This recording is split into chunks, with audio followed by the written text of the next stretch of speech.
Hello everyone, আসসালামু আলাইকুম। আমরা জানেন বিগত অনেকদিন ধরে ফানি ভিডিওগুলো দিতে পারতেছি না, মেম্বারের শর্টের কারণে ভিডিওগুলো দিতে পারতেছি না। কিন্তু যেটাই হোক, আবার আপনাদের পুরনো আমার চ্যানেলে যারা পুরনো ভিডিওগুলো দেখতেছেন তারা হয়তো দেখছেন যে আগে ফানি ভিডিওগুলো দিছিলাম, অনেক ফানি ভিডিও করতাম। ফানি ভিডিওর জন্য যারা প্রয়োজন ছিল তারা আবার খুঁজে পাইছি বহুত কষ্টে। এরা আবার অনেক কষ্ট করে রিকোয়েস্ট করে নিয়ে আসলাম আপনাদের, যাতে ফানি ভিডিও নতুন নতুন ভিডিও দেওয়া যায়।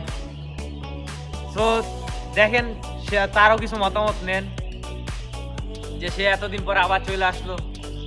হ্যালো গাইস, আমি আবার নতুন করে আসলাম। আমি একটু বেড়াইতে গেছিলাম, বেড়াইতে যাওয়া ইচ্ছা করছিলাম, এখন আসতে পারি নাই। তো আপনারা দোয়া করবেন, ভিডিও দেখবেন, লাইক কমেন্ট শেয়ার করবেন। আসসালামু আলাইকুম। নতুন ভিডিও পাবেন, ওরা নিয়ে অনেক ফানি, অনেক মজা টজা করি। এদের আগে হয়তো দেখছেন, এরকম নতুন নতুন অনেক ভিডিও পাবেন। সবাই তাড়াতাড়ি ভিডিওগুলো দেখে নিন। আজকেও নতুন ভিডিও আসছে ওরা নিয়ে, দেখেন ভিডিওগুলো সেরকম হাই লেভেলে ভিডিও করতেছি আবার, দেখে নেবেন। সবাই দেখবেন। আসসালামু আলাইকুম।